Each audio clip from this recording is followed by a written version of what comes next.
복음이 어떻게 전파되는가, 그 과정을 우리가 생각해 보겠는데요. 우리가 지난 시간들에 세례 요한이 예수님을 증거할 적에 예수님을 이 땅에 모든 세상의 죄를 지원한 하나님의 어린 양으로 인식하고 소개했다는 이야기를 했습니다.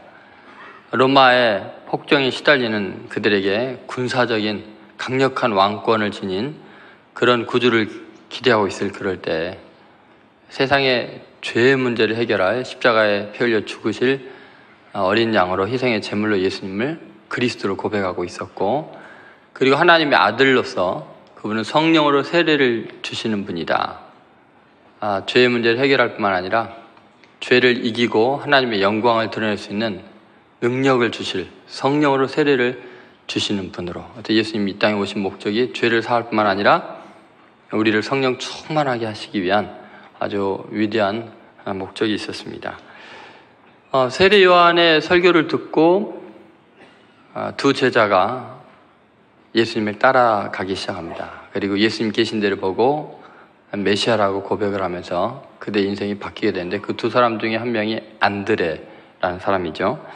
그 사람을 통해서 베드로가 예수님 앞에 나오게 되고, 그 베드로를 통해서 수많은 사람들이 이제 예수님을 믿게 되는 일이 일어납니다. 신앙이 어떻게 전파되고 있는가 우리가 살펴보려고 합니다. 어제 저희가 문화 공연으로 메시아를 공연을 했습니다. 샌드 아트를 통해서 성경의 말씀들을 이렇게 아름답게 표현했고, 또 여러 가지 중창과 독창, 그리고 댄스, 그리고 그 사이사이에 제가 세 가지 주제로 설교를 했습니다. 누가복음 2장을 통해서 성탄의 의미에 대해서, 그리고 마가복음 14장을 통해서 그리스도의 순환에 대해서, 그리고 마가복음 16장을 통해서 예수님의 부활의 의미에 대해서 설교를 해나갔습니다. 제가 앞에서 그 공연과 함께 설교를 진행할 적에 예수 그리스도의 생애 전체를 아주 중요한 그 구원의 각도에서 설교를 해나갈 때 아래층 위층에 가득 앉은 많은 사람들이 눈물을 흘리는 것을 제가 볼 수 있었습니다. 그리고 끝난 다음에 나가면서 이제 찾아온 사람들이 인사를 하는데, 그 중에 어떤 분이 그랬습니다. 강남에서 의사로 있는데 그 초등학교 1, 2학년밖에 안 되는 그 어린 애들 4명 데리고 부인과 함께 왔고, 그리고 전혀 예수를 믿지 않는 그 사람이 어떻게 하면 복음을 전할까 하는 그 친구를 데리고 왔대요. 한 번도 복음을 전하지 않았는데 그 친구가 옆에 앉아서 공연을 보는 동안 내내 눈물을 흘리더니 나중에는 예수님 영접하는 기도를 할 때 큰 소리로 울면서 따라하면서 예수님을 자기의 구주로 영접하는 기적을 보면서 오랫동안 기도했는데, 이 친구 구원받기를 했는데 이 문화 공연을 통해서 예수님을 영접하게 돼서 너무 감사하다고. 강남에서 그 토요일 밤에 오는데 얼마나 그 시간이 힘들었겠어요. 그런데 아주 큰 보람을 느낀다고, 감사하다고 그런 사람이 있었습니다. 또 다른 분을 만났는데 그분은 자기 친구를 데려오는데 교회를 한 번도 발을 안 디뎠는데, 교회 가자면 막 진료하는 사람인데 공연을 보러 가자니까 교회를 따라오더래요.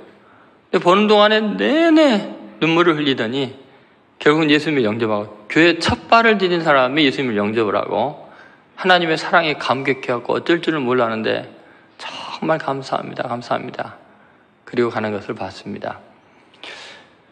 여러분, 저희 교회에서 진행되는 문화 공연은 공연이 목적이 아닙니다.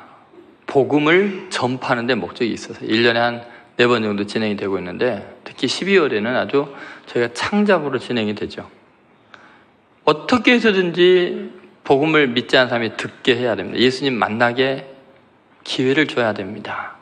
그래서 여러분들이 이런 기회들은 꼭 활용하셔야 됩니다. 또 이제 순환주간이 지나고 이제 부활주의를 전후로 해서 또 공연이 진행이 될 것입니다. 오직 복음을 증거하기 위한 일들입니다. 여러분이 신앙을 어떻게 전파하겠어요? 어떻게 사람들에게 복음을 전하겠어요? 어떻게 사람을 감동하겠습니까? 스스로 혼자 하기 되게 힘들잖아요. 그래서 공연 보러 가자 하면 데려다만 놓으면 여기에서 정말 감동적인 이야기들이 펼쳐집니다. 여러분, 다음에는 꼭 믿지 않는 가족들, 친척들 데리고 오세요. 지금 안드레가 지금 그렇습니다. 자기가 뭐 대단한 말로 복음을 전할 수 있는 게 아니었던 것 같아요. 그래서 내가 메시아를 만나는데 가서 만나봐라. 그래서 결국은 예수님께 베드로를 데리고 와서 놀라운 일이 일어납니다. 우리는 살아가면서 어떤 사람의 인생에는 이 복음이 절대적으로 중요한 순간이 있습니다. 항상 그런 건 아니에요. 근데 이 복음을 듣기만 하면 인생이 바뀌는 사람이 있을 수 있어요. 좋은 생각이라는 잡지에 실린 글을 잠깐 보니까 이런 이야기가 있었어요. 마크라는 아이가 길을 이렇게 가고 있는데 한 학생이 뭐 책이고 뭐 스웨터 2벌 그리고 야구 글러브 그리고 카세트 테이프 이런 것들이 다 엎어져 가지고 막 주워 담고 있는 거예요. 너무 안쓰러워서 자기도 무릎을 꿇고 다 책을 이렇게 챙겨서 주워 줬어요. 이야기를 하다 보니까 가는 길이 집이 방향이 같아서 같이 가다가 그 빌이라는 아이가 그렇게 넘어져서 그랬는데 그 아이의 집에 들어가서 이야기를 나누다 보니까 그 아이는 뭐 야구 게임 좋아하고 그다음에 역사를 좋아하는데 다른 성적은 아주 안 좋고 마침 며칠 전에 여자친구와 헤어져가고 상처가 큰 상태였어요. 이야기 나누다 보니까 재밌어서 같이 텔레비전 보고 지내다가 주스도 마시고 그 다음에 이제 자기 집에 와서 또 데리고 와서 같이 이야기를 나눴어요. 중학교 다니는 동안에 종종 만나서 이렇게 재밌게 지냈고 고등학교 가는데 같은 학교가 됐어요. 그래서 어쩌다 한 번씩 점심시간에 같이 식사하게 되고 이야기를 나눴는데 졸업식이 되었는데 이 빌이라는 친구가 다가오더니 그런 이야기 하는 거예요. 너가 나 처음 만났을 때 기억나지? 그때 너가 많이 막 길에다가 너 물품을 다 엎었었지. 그래. 근데 내가 왜 그날 그렇게 많은 걸 가지고 가고 있는지 아니? 그럼 모르지. 사실은 그날 내 모든 학교에 있는 소지품을 사물함 다 꺼내서 집으로 가져가는 길이었어. 왜냐하면 남겨진 내 유품을 다른 사람이 가져가는 거 원하지 않았기 때문이지. 어머님이 오랫동안 수면제 약을 드셨는데 그걸 내가 다 모아놨어. 그리고 그날 사실은 자살하려고 했는데 마침 너가 내 짐을 주워주었고 나한테 말을 시켰고 너랑 이야기하다가 자살할 생각을 포기하게 됐지. 너가 만약에 그때 내 물건을 주워주지 않았다면 아마도 그날 나는 이후로 세상에 존재하지 않았을 거야. 너는 물건을 주워줬다고 생각하지만 실제로 내 영혼을, 내 생명을 구원해 준 거야. 여러분은 무심결에 누군가랑 만나고 대화하고 그들에게 어떤 관계를 맺지만 그것은 그 한 사람에게는 절대절명의 순간이 있을 수 있습니다. 여러분이 누군가에게 교회 한번 갈래라는 말이 100명에게는 되게 귀찮은 소리일 수 있지만 어떤 한 명에게는 그 소리 누군가 해주기를 기다리고 예수님 만나 구원받은 사람이 있어요.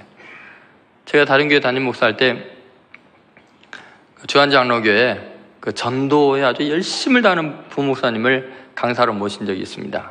그분이 이야기해 준 것 중에 지금도 잊혀지지 않는 게 있어요. 그분이 아파트를 자기 교구 아파트에 이제 노방 전도를 다니는데 구역 식구들과 함께 그날따라 몹시 피곤했고 두드리는 문마다 열어주지도 않고 욕을 하고 막 이러는 거예요. 10몇 층까지 이제 한 층씩 올라가는데 다리도 아프고 짜증도 나고 힘들어가지고 10몇 층 정도 올라갔다가 아휴 오늘은 도저히 안 되겠다고 그냥 내려갔대요. 계단으로 이렇게 내려가고 있는데 갑자기 쿵 소리가 나서 이게 무슨 소린가 하고 후다닥 내려가다 보니까 사람이 떨어져서 자살한 거예요. 나중에 알고 보니까 자기가 갔던 그 바로 위층 이제 돌아가자 했는데 바로 그 위층 사람이 그 순간에 뛰어내렸던 거예요. 자기가 놓고만 있으면 복음만 전했으면 구원받을 사람이. 그 이후부터요 다리가 아무리 아파도 힘들어도 많은 사람이 나를 거절해도 그 누군가에게는 절대절명의 순간일 수 있다는 그 생각 때문에 만나는 사람마다 복음을 전한다는 그런 이야기를 들었습니다. 여러분 오늘 본문에 나오는 안드레라는 사람은요 이 틈만 나면 예수님께로 사람을 데려오는 사람이었습니다. 근데 안드레라는 뜻이 남자다운 용감한이라는 뜻입니다. 근데 이 안드레는 최초로 부름을 받은 사람이죠. 예수님의 제자가 직접적으로 된 제자로 부름받은 최초의 사람이죠. 그래서 초대교회는 프로토클렛이라고 불렀는데 뭐든지 처음이 되는 건 대단한 용기가 필요하죠. 내가 주님의 제자가 되는 거, 또 주의 복음을 처음 증거하는 사람, 이런 사람들은 되게 용감한 사람들입니다. 그런데 안드레에 의해서 엄청난 일들이 이제 진행이 되게 됩니다. 신앙이 어떻게 전파되는지 한번 같이 말씀을 나누려고 합니다. 첫 번째는 이 안드레의 삶의 관심이 바뀌게 되죠. 우리가 예수님을 만났을 때 일어나는 첫 현상은 관심이 달라지는 겁니다. 여러분 메시아를 만났어요? 인류의 구주예요? 하나님의 아들이에요? 능력 있는 분이에요. 그럼 여러분이 만약 예수님을 처음 만났다면 여러분의 관심은 뭐여야 할까요? 예수님, 내 몸이 아픈데 내 몸을 낫게 해주세요. 사업이 어려운데 좀 자금의 흐름이 뚫리게 해주세요. 친구관계가 너무 어렵고 자식이 말씀 피우는데 하나님 이 관계들 좀 회복해 주세요. 뭐 여러 가지 이유가 있을 거예요. 예수님을 진짜 만나면 하고 싶은 말, 부탁하고 싶은 말, 여러분이 관심을 가지고 있는 최고의 것들이 있을 거예요. 근데 여러분 진짜 예수님 만나면요, 그런 관심하고 완전히 다른 관심이 생깁니다. 정말 메시아를 만났을 때 일어나는 첫 번째 반응은요, 가서 이 복된 소식을, 메시아에 대한 소식을 전파하고 싶어지는 거죠. 그 내용이 41절에 나와 있습니다. 41절 말씀 같이 읽어보도록 하겠습니다. 41절입니다. 그가 먼저 자기의 형제 시몬을 찾아 말하되 우리가 메시아를 만났다 하고, 메시아는 번역하면 그리스도라. 여기 보면 그가 먼저 자기의 형제 시몬을 어떻게 했어요? 찾아 말하되. 여러분 그때 핸드폰이 없으니까요, 베드로가 어디 있는지 모르니까 막 사방을 뛰어다니면서 베드로를 찾았을 거 아니에요. 여러분 예수님을 만나고 예전에 스승으로 알았던 분이 메시아이고 인류의 구주이고 희망인 걸 알고는 가장 먼저 막 뛰는 가슴으로 이리저리 뛰어다니면서 가장 사랑하는 형제를 찾는 거예요. 가장 내게 소중한 존재에게 이분을 소개하고 싶은 거예요. 찾아다니는 거예요. 여러분 진짜 메시아를 만나면 관심이 달라진다니까요. 그전에는 어떻게 먹을까, 뭐를 입을까, 어떻게 하면 잘난 척할까, 좀 큰 차 살까, 어떻게 하면 땅덩어리고 잘난 척할까, 어떻게 하면 무시받지 않을까, 내내 그런 생각하는 사람이 진짜 메시아를 만나면요, 그리스도를 전하고자 열망이 생기게 되어 있습니다. 왜냐하면 이분이 인류의 해답이니까, 구원이니까, 영생을 주시는 분이니까. 이것처럼 귀한 일이 어디 있겠습니까?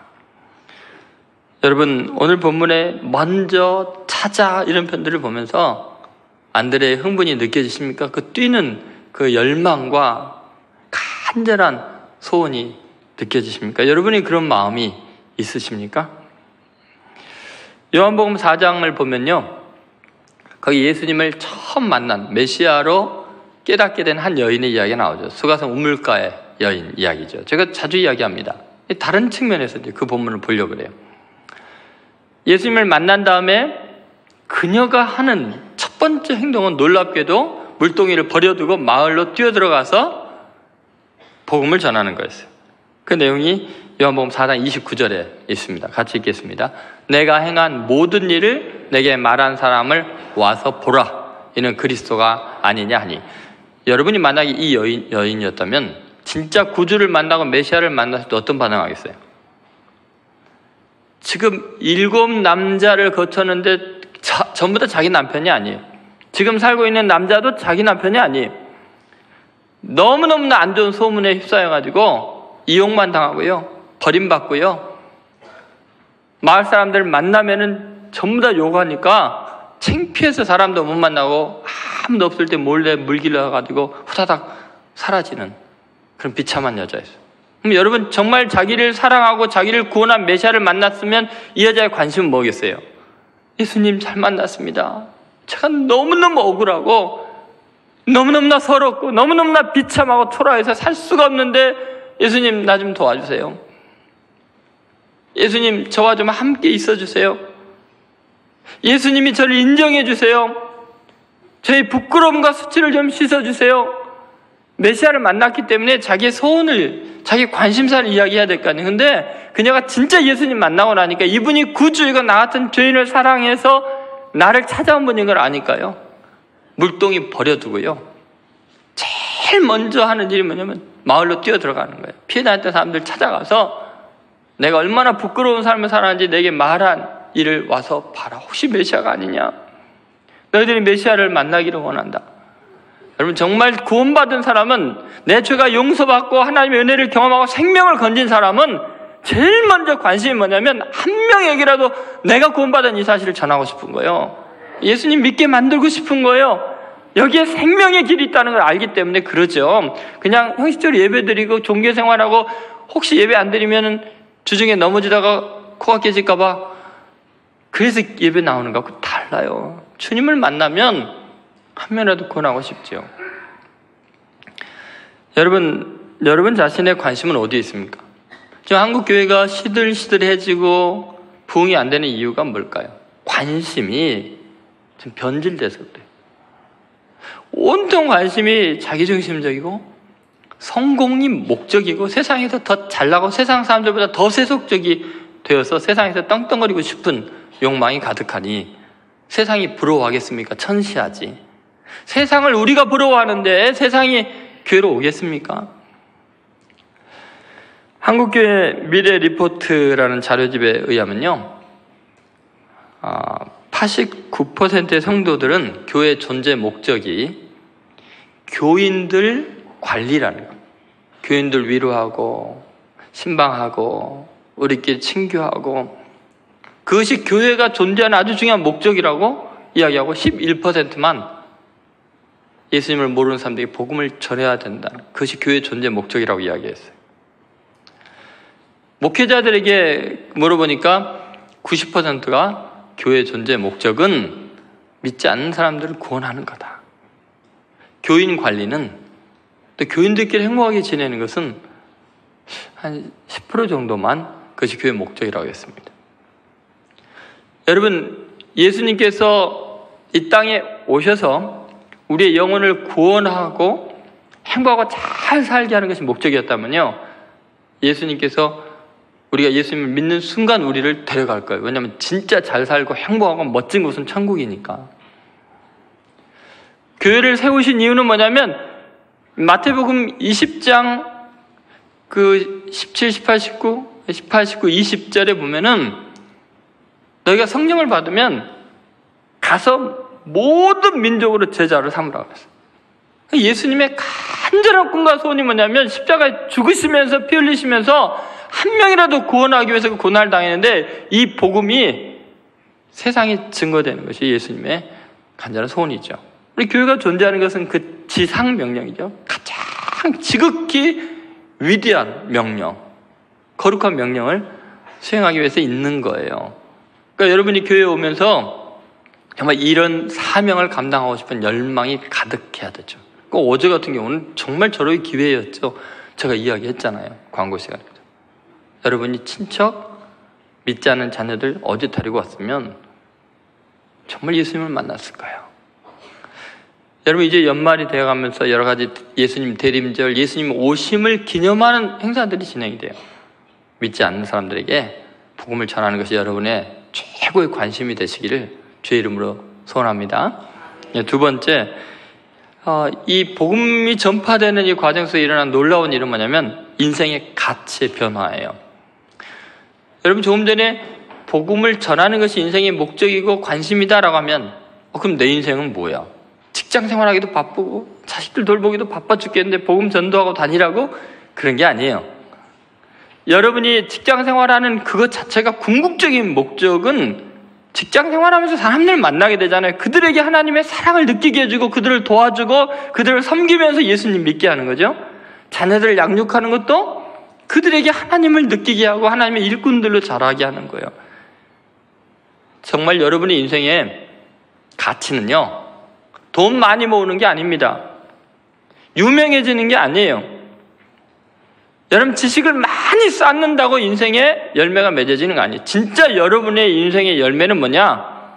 여러분이 구원한 사람이 여러분의 인생의 가치를 결정하는 거예요. 여러분이 누구를 구원했느냐, 누구를 하나님께로 인도했느냐가 여러분 인생에 남은 유일한 열매, 하나님 나라에 가져갈 수 있는 것은 그거밖에 없어요. 돈을 가져가겠어요? 지식을 가져가겠어요? 논문 가져가서 하나님 참고하실래요? 그럴래요?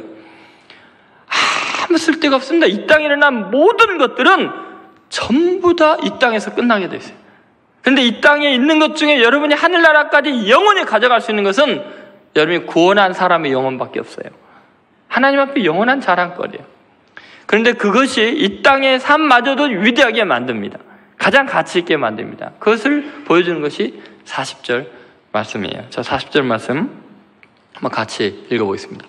요한의 말을 듣고 예수를 따르는 두 사람 중에 하나는 시몬 베드로의 형제 안드레라. 자, 요한의 말을 듣고 예수를 따르는 사람이 누구라고요?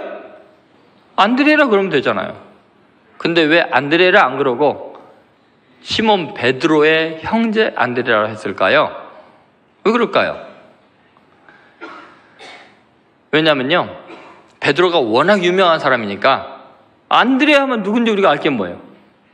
근데 요한복음이 기록된 주후 90년 전후로 해서요, 그 당시에 가장 유명한 사람이 예수님의 수제자 베드로였을 거예요.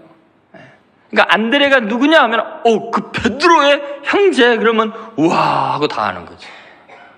근데 여러분 놀라운 사실은 안드레의 존재 가치가 베드로로 인해서 알려지게 되는데 중요한 건 그 베드로를 누가 전도했냐는 거예요. 누가 베드로가 사도 중에 가장 위대한 수제자가 되도록 예수님께로 인도한 사람이 누구예요? 안드레예요. 안드레. 다시 말해서 안드레라는 존재의 가치는 그가 전도한 베드로에게 있는 거예요. 그러니까 안드레 하면 다 아는 거죠. 와, 베드로의 형제래. 대단한 분이네. 이렇게 되는 거죠. 여러분 가만히 한번 생각해 보십시오. 여러분 인생의 가치를 어디에다 두려고 하십니까? 도대체 무엇을 이야기하면 여러분이 대단한 존재가 될까요? 이분이 그분을 전도한 분이래. 그분의 인생을 바꾼 사람이래. 여러분 이 안드레는요, 인생의 최고의 가치는 자기가 예수님 앞으로 사람 인도하는 것밖에 없다는 걸 일찍 알았던 것 같아요. 안드레는요, 복음 전하는데 목숨을 건 사람이에요. 에베소에서 복음을 전하다가 가룟 유다 대신에 이제 사도로 선출된 사람이 마띠아라는 사람인데 이 사람이 식인종에게 잡혔다는 소식을 듣게 됩니다. 그러니까는 급하게 아주 기적같이 항해를 해가지고 흑해 연안 코카스 산맥에 있는 스구디아로 가게 됩니다. 지금 남러시아 정도 되는데 그곳까지 가서 기적처럼 마띠아를 구원하고요, 식인종을 교화시킵니다. 복음을 전합니다. 어마어마한 일이 일어나죠. 그리고서 복음 증거를 계속 하는데 스구디아와 비잔티움, 지금 터키 이스탄불에 복음을 전하고 교회를 세웠고요. 그리고 그가 열심히 전도를 합니다. 그리스, 마케도니아, 고린도, 파트라스 열심히 전도를 하고 나중에 스코틀랜드까지 복음을 전합니다. 근데 이분이 그리스에서 복음을 전하는 동안에 그곳 총독인 에기아테스라는 사람의 부인을 복음화해버립니다. 총독이 부인까지 복음을 전하니까 신실한 신자가 되니까 이 총독이 화가 나가지고 안드레를 잡아서 고문을 하고, 화가 나가지고 X자로 된 나무에 매달아서 아주 고통 가운데 죽게 만들죠. 그래서 이 X자를 굉장히 중요한, 이제 카톨릭에서는 X자 하면 그냥 안드레라는 표시예요. X자는 안드레. 이분이 주 69년 11월 30일에 이 고문 가운데서 이제 죽게 되는데, 그때 죽으면서 이런 말을 했습니다. 그리스도이신 예수님, 제가 배웠고 제가 사랑하고 그 안에 있는 저를 받으시옵소서. 당신의 영원한 나라에 내 영혼을 받으시옵소서. 아멘. 그리고 죽습니다. 안드레 그 복음 증거의 열정에 감동해서 11월 중에 이 하루를 안드레의 날로 정하는데, 안드레식 전도는 가장 가까운 사람에게 복음을 전하는 거. 왜냐하면 베드로를 증거했으니까. 그래서 안드레식 전도하면 이제 그런 걸로 통하게 됩니다. 나중에 이분이 그 전에도 그랬지만 늘 사람들에게 전도하는데 인생을 거는데, 예를 들면 예수님의 사역 중에서 가장 빛나고 위대한 사역 중에 하나는 오병이의 기적이었죠. 어린 소년의 도시락 하나 가지고 장정만 5,000명을 먹이고 남은 그 큰 기적의 사건이었어요. 근데 그 소년을 예수님 앞에 데리고 온 사람이 안드레예요. 안드레는 일단 사람 예수님께, 소년이건 노인이건 뭐 상관없어요. 일단 예수님 만나게 하는 거예요. 뭐 안드레가 그 아이를 데려오지 않았으면 성경에 사복음서에 다 기록된 기적이 많지가 않거든요. 근데 그 엄청난 오병이의 기적이 일어나지 못할 뻔했어요. 안드레는 자기 인생을 통해서 가장 위대한 기적을 일으키게 하는 가장 중요한 사역들을 감당하게 된 거죠. 여러분, 우리 인생에서 정말 위대한 가치는 내가 구원한 사람들밖에 없습니다. 사도 바울이 위대한 이유는 그가 대단한 학자이기 때문이 아니에요. 온 세상을 돌아다니면서 복음을 전하고 수많은 영혼들을 구원했기 때문에 그를 통해서 역사의 흐름이 바뀌었기 때문에 위대한 거죠. 여러분, 엘리사가 위대한 것은 그 자체의 삶도 있지만 엘리야는 엘리사라는 훌륭한 제자를 키웠기 때문이죠. 요나단이 위대한 이유는 그가 왕자이기 때문에 신실하기 때문이기도 하지만 다윗이라는 한 소년을 죽음의 자리에서 구원해주고 그를 축복해서 위대한 왕으로 만들었기 때문이에요. 여러분의 인생에서요, 지금 여러분의 제자, 여러분이 구원한 사람, 여러분이 도와주는 사람, 전혀 예수 몰랐던 사람, 여러분 믿게 한 누군가가 있습니까? 그렇다면 여러분은 하나님 앞에 갈 때 정말 사랑받고 칭찬받아요. 왜냐하면 하나님은 한 영혼이 구원받으면 천군 천사를 모아놓고 하늘에서 잔치한다, 이렇게 너무나 행복하셔서. 그런데 수많은 영혼을 여러분이 구원했다면 얼마나 여러분 복된 사람입니까? 이 가운데 앉아있는 분들 중에는 저의 영적인 스승님도 계시죠. 저를 전도한 분도 계시고요. 근데 그분들은요, 제가 설교할 때마다 얼마나 뿌듯할까요? 얼마나 신날까요? 여러분, 우리가 하나님 앞에 받을 상이 뭔가를 한번 생각해 보세요. 여러분이 정말 영원히 남는 것이 있다는 것은 여러분이 구원한 사람밖에 없다니까요. 제가 지금 이런 말하는 걸 남의 이야기로 전도하는 건 나와 상관이 없는 이야기로 생각하시는 분들의 표정들이 느껴지는데 정말 중요한 이야기입니다. 왜냐하면 제가 정말 훌륭한 분들 많이 만났거든요. 저에게 성역 공부하시는 분들, 또 예전에 장로님들 중에는 장관을 하시고 뭐 이런 분들이 있는데 그분들이 은퇴하고 나서 저에게 하시는 공통적인 이야기가 뭐냐면 허무합니다. 평생을 나라를 위해서 3대 대통령이 걸쳐서 장관을 했는데 너무너무 하나님 앞에 이제 갈 날이 가까우니까 아무것도 하나님께 가져갈 게 없습니다. 모든 사람에게 존경을 받는 훌륭한 삶을 살았는데 그러더라고요. 그런 사람이 한두 명이 아니에요. 회사 CEO들도 마찬가지예요. 결국 여러분이요, 인생의 열매로 영원한 하나님 나라, 인생의 가치를 바꿀 거는 이 땅에서도 하늘에서도 여러분이 구원한 사람밖에 없어요. 그러니까 어떻게 해서든지요, 연말에 가기 되전에 올해 헛사는 거 되지 않으려면 111 운동처럼 한 명 영혼은 구원해야 돼요. 여러분이 뭐 복음을 전하는 게 아니라 데려다만 놓으면 되잖아요. 안 오는 걸요? 그럼 일당 주세요. 내가 일당 줄 테니까 교회 하루만 오라고. 그러면 안 오겠어요, 여러분?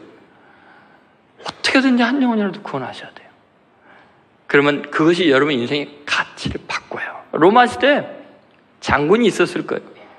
유대 땅에 학자들과 대단한 종교인들이 많이 있었을 거예요. 근데 여러분, 그들 중에 안드레만큼 유명한 사람이 있어요? 여러분 이름 기억하는 사람이 있어요? 역사에 영향을 끼친 인물이 누가 있어요? 아무리 많은 나라를 점령하고 위대한 일을 한 것 같아도 이름이 지금 여러분의 기억에 뇌리에 남습니까? 하나님에게 의미 있습니까? 다 헛됐잖아요. 세상을 정복해 놓고도 아무런 의미가 없잖아요. 그러나 베드로를 전도한 안드레의 이름은 영원토록 남잖아요. 수많은 서양 사람들 이름이 앤드류잖아요. 여러분 인생의 가치는 여러분이 사람을 구원하는 데 있어요. 틀림없습니다. 언젠가 깨닫게 되겠지만 오늘 이 시간에 하나님이 여러분 개인에게 하는 말씀으로 듣고 복음을 증가하기 위해서 애쓴다면 여러분 인생 완전히 달라집니다. 분명히 가치 있는 인생이 되고 위대해질 줄로 믿습니다. 사람 영혼 구원하는 데는 관심이 없고 다른 많은 일들에, 교회 뭐 여러 가지 행사의 일들에 얽매이지 마세요. 정말 중요한 거예요. 한 영혼 구원하지 않았으면 겸손해야 돼요. 나 때문에 구원받은 사람 없다면 지금 사명을 망가하고 있는 거예요. 인생을 헛살고 있는 거예요. 아무리 대단한 일을 하는 것 같아도 허망합니다. 꼭 여러분 인생의 가치를 달리하는 영혼 구원하는 일에 다시 한번 전력을 다한 그런 대림절 되시기를 주의 이름으로 소원합니다. 세 번째, 인간 역사의 변화. 이 복음이 전파되는 과정에서 일어나는 놀라운 일은 역사가 바뀐다는 거예요. 인류 역사에 영향력을 끼치는 인생이 돼요. 여러분, 안드레를 소개하는 구절을 다시 한번 보세요. 40절을 보시죠. 거기에 인물이 4명이 나옵니다. 한번 같이 읽겠습니다. 요한의 말을 듣고 예수를 따르는 2사람 중에 하나는 시몬 베드로의 형제 안드레라. 자, 누가 나와요? 요한이 나왔고, 예수님 나왔고, 시몬 베드로 나왔고, 형제 안드레 나왔어요. 그럼 이것이 신앙의 사슬을 보여주는 거죠. 연쇄적인 반응이죠. 예수님이 요한에게 찾아왔고, 세례 요한이 예수님을 개인적으로 만나가지고 하나님의 어린 양이라고 자기의 구주로 고백을 했잖아요. 성령을 세례 주는 말. 그리고 그 예수님을 안드레에게 전한 거죠. 2제자에게. 그랬더니 그 안드레가 예수님을 메시아라고 고백하면서 자기 인생이 바뀌죠. 그런데 안드레가 베드로에게 이 복음을 전했더니 베드로가 예수님을 만나고 나중에 수제자가 됐죠. 그런데 이 베드로가요, 처음에는 예수님 앞에 대들기도 하고 실수도 많이 하지만 오순절 성령 강림한 후에 예수님의 말씀대로 정말 성령의 충만함을 받은 다음에 베드로는 하루에 몇 명씩 구원하죠? 3,000명이 구원받은 사람이 돼요. 여러분, 얼마나 놀라운 일입니까? 그러면 예루살렘에 핍박이 일어나니까요, 그 구원받은 하루에 3,000명 있으면 몇만 명이 구원받았을 텐데 그 사람들이 갑자기 전 세계로 흩어집니다. 핍박이 일어나니까. 전 세계에 흩어져서 사도행전에 보면 그들이 가는 곳마다 예수를 전해요. 그러면 그렇게 2000년이 흘러와서 오늘 이 자리에 여러분이 앉아있는 거예요. 예수를 믿고 있는 거예요. 안드레 한 사람이 베드로를 전도했는데 그게 아무 일이 아닌 것 같고 작은 일인 것 같고 내 형제 구원한 것 같은데 그 한 사람이 얼마나 어마어마한 영향력이 있냐는 거예요. 그러면 여러분, 안드레가 구원한 사람을 만약 2000년 시간 동안 쭉 계보를 보면은 아마 수만 명, 수천 명? 어쩌면 억명이 넘을지도 모르겠어요. 여러분, 내가 지금 이 한 사람, 나랑 가깝지만 별볼 일 없고 성질 급한 것 같고 예수님이랑 곤란하게 하지 않을까 하는 그 인간을 데리고 왔는데 그 인간이 그런 일을 이룰 줄은 어떻게 알았어요? 그렇게 복음을 전했는데 그들이 복음을 전하러 가는 곳마다 안드레가 복음을 전해갖고 베드로를 통해 구원받고 베드로를 통해 구원받은 사람들이 또 복음을 전했는데 이 복음의 물결이 아시아와 유럽과 나중에 야만족이었던 영국을 갖다 신사의 나라로 복음의 나라로 바꾸고 청교도들이 미국으로 아메리카 데리고 가서 그것을 복음화하고 그리고 다시 아시아로 복음을 증거하면서 전 세계 문명의 흐름이 바뀌어지고 있는 거예요. 안드레는요, 그냥 자기의 사랑하는 친구, 아니 동생에게 복음을 전했을 뿐인데 그것이 세월이 흐르면서 하나님의 놀라운 역사가 일어나니까 세계 문명의 흐름이 달라지는 거예요. 역사가 달라지는 거예요. 어마어마한 일이 일어나고 있는 거죠. 이 베드로가 로마에 가서 복음을 전했다고 하잖아요. 로마 제국이 기독교 국가가 나중에 돼버리잖아요. 그럼 여러분, 정말 세계를 정복한 거 아니에요? 안드레 한 사람이. 여러분, 우리는 내가 이 사람에게 복음을 전하면 도대체 이게 무슨 의미가 있을까? 영향이 얼마나 끼칠까 하고 생각하지만 천만의 말씀입니다. 내가 복음을 전하면 내 인생이 위대해질 뿐만 아니라 반드시 역사를 바꾸는 인물이 되게 돼 있어요.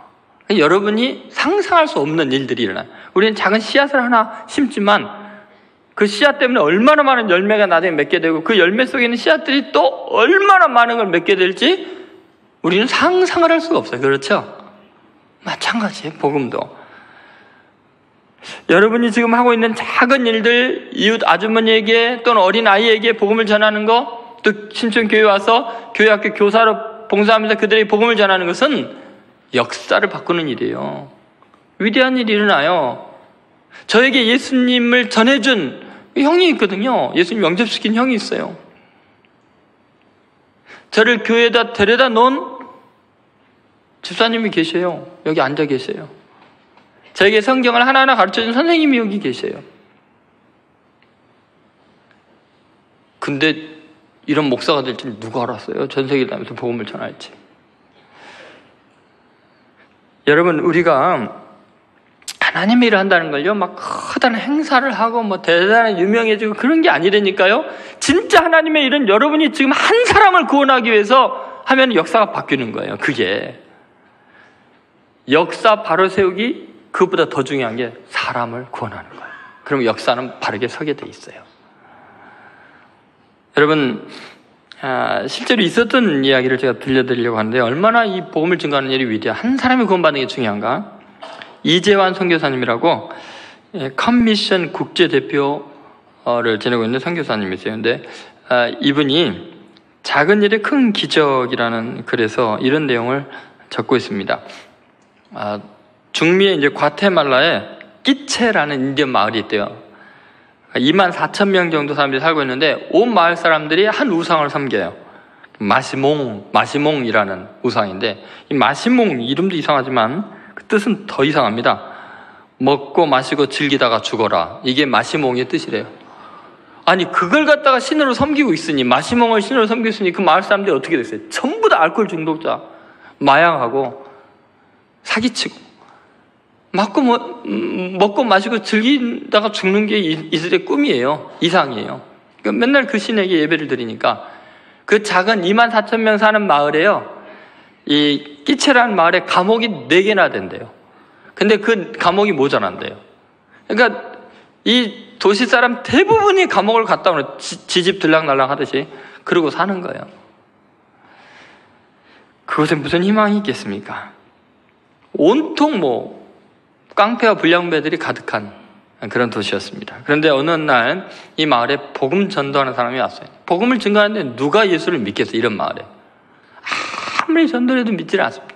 그런데 어느 날 라키스체라는 청년이 예수님을 믿게 됩니다. 이 청년이 예수님을 만나고 너무 감동을 해가지고 자기 마을 사람들에게 복음을 전하기 시작하는 거예요. 근데 이런 마약하고 술 취한 사람들이 예수 믿으라면 얼마나 그 행패를 부리겠어요. 그렇게 두들겨 맞고 그러면서도 끝까지 사랑으로 섬기면서 그 메시아를 전합니다. 이 청년의 꿈은 그거밖에 없어요. 오직 예수를 전하는. 그렇게 전하다 보니까요, 24,000명 중에 93%가 예수님을 믿어버렸어요. 기적이 일어난 거죠. 어마어마한 일이 일어나는데요, 더 놀라운 것은 그러다 보니까 93% 사람들이 예수님을 믿으니까 감옥에 갈 사람이 없어져 버렸어요. 감옥이 텅텅 비게 돼서 감옥을 다 없애버렸어요. 더 엄청난 일이 일어나는데요, 이 많은 사람들이 하나님을 예배하고 찬양하는 가운데서 그 도시에 놀라운 일이 일어납니다. 자연 환경의 변화가 일어나는데, 그 농작물들이 마치 유전인자가 바뀐 것 같은 현상이 일어납니다. 뭐냐면 당근을 수확을 했는데 당근이 무만한 게 나와요. 사람들이 안 믿을까봐 이재환 선교사님 이 마을에 가서 이 당근을 정말 무만한 것을 2개를 갖고 와갖고 그 선교와도 미국에 이렇게 보여준 일이 있고요. 이 양배추가 양동이만 하고요. 모든 작물들이 2배, 3배로 커진 거예요.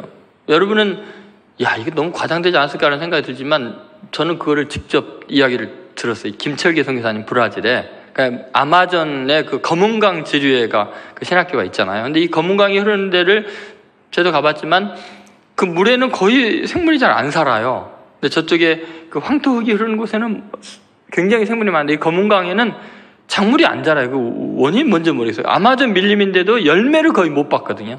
그런데 김철기 선교사, 허은석 선교사님이 회개하면서 어마어마한 성령의 부흥이 일어나는 그 시점에서 그 다음부터 생전 나무에 망고가 열리지 않았는데 그 마을 망고 나무마다 전부 다 열매가 맺히는 바람에 그 마을 사람들이 너무 놀라갖고 막 교회를 몰려오고 난리가 났다. 막 방언을 하고 예언을 하고 막 이러는데 망고 열매가 그해 막 열리게 되는 거죠. 그러니까 성령의 은혜를 받으면 땅도 복을 받고 자연도 복을 받나 봐요. 이 마을이 그렇게 변화되기 시작합니다. 겨우 1모작 하던 이 마을이 2 내지 3모작을 하게 되고요. 일주일에 트럭 한 대분의 물량이 이렇게 팔렸던 그 마을에 하루에 놀랍게 40 내지 50대 대형 트럭이 수학 처리는 왔다 갔다 해야 될 정도로 어마어마한 수학이 거쳐지게 됩니다. 이제 감옥은 완전히 없어지고 거기 교회가 14개가 세워져서 모든 사람이 예배를 드리게 되는데 7%가 예수를 안 믿으니까 이 93% 사람들이 그 7%마저 예수를 믿게 해달라고 전 마을이 금식 기도를 한대요. 금식 기도를. 나머지도 예수 믿게 해달라고. 여러분, 이 담임 목사가 나중에 되게 되는데 이 라키스체라는 이 목사님은 초등학교 3년 다니다가 중퇴한 것이 교육의 다밭. 근데 예수님 만나고 나니까 성경을 공부하고 싶어갖고 신학 공부를 하고 싶어갖고 3년을 더 학교를 다녔대요. 6년 다닌 것이 교육의 전부였는데 너무너무 삶이 훌륭하고 그 도시 전체를 거룩하게 만들었기 때문에 유명한 대학에서 명의학 박사를 3군데에서 받았대요. 여러분, 일반 박사는 자기가 공부하면 되지만 명예 박사는 아무나 못 받거든요. 예수 그리스도를 만나고 복음을 증거하는 것이 우리의 인생의 가치를 이렇게 위대하게 만들고요. 그 도시 전체를 변화시키고 역사를 바꾸는 위대한 일이에요. 여러분이 어떤 일에 힘을 쓰는 것보다 한 영혼을 구원하는 것이 여러분의 인생과 여러분의 지역사회와 이 민족을 위한 가장 위대한 일인 걸 저는 믿습니다. 우리 신천교회가 이곳에 있으면요, 적어도 이곳에 있는 사람들, 이곳을 지나가는 사람들에게 이 복음을 듣게 해야 되잖아요. 어떻게든지 예배당에 와서 한 번이라도 복음을 듣고 살든지 죽든지 하게 해야 되잖아요. 요새 하나님이 얼마나 때가 급하신지 우리나라로요, 전 세계 훌륭한 학생들을 다 보내주고 있습니다. 특히 제3세계 아시아권, 동남아시아나 아프리카나 이런 지역에 장관들, 귀족들의 자녀들이 지금 연세대, 이화여대, 서강대, 명지대 이런 데 잔뜩 와 있고요. 신촌 요 지역에만 한 10,000명의 유학생들이 와 있대요. 근데 그 아이들은 그 나라에서는 최고 엘리트 가문들이에요. 권세 있는 자들이에요. 그러니까 여기까지 유학을 오는데 문제는 뭐냐, 이 넘넘나 생활 수준이 다르기 때문에 하숙비를 낼 수가 없대요. 너무 힘들대요. 장관의 아들인데 또는 총장의 아들인데도 그런 고민을 이야기를 해요. 여러분, 그런 데를 위해서 우리 교회가 만약에 학사를 지어놓고 그 아이들을 방에 놓고 믿음 좋은 친구들과 같이 지내게 하고 여전도에서 김치 만들어주고 예배 드려주고 그들에게 그 언어를 우리 청년들에게 가르치게 하고 이런 모임을 통해서 그들을 구원하면요, 그들이 우리나라 예전에 이승만, 서재필, 안창호 이런 분들처럼요, 그 나라에 가서 기독교 지도자들이 되면요, 우리나라처럼 복음이 금방 증거되는 거예요. 여러분, 우리가 선교사 한 명을 파송하려고 얼마나 많은 돈을 투자합니까? 언어 적응하는데 몇 년이 걸립니까? 아니, 급하니까 하나님이 그들을 우리에게 보내갖고 우리나라 언어 다 배우게 하고 복음을 들을 수 있는 기회를 주는데 우리 교회가 그거 안 하고 우리끼리 즐겁고 우리끼리 잘 돌보고 재밌게 사는 게 목적이라면 나중에 하나님 앞에 가서 어떤 소리를 듣겠습니까?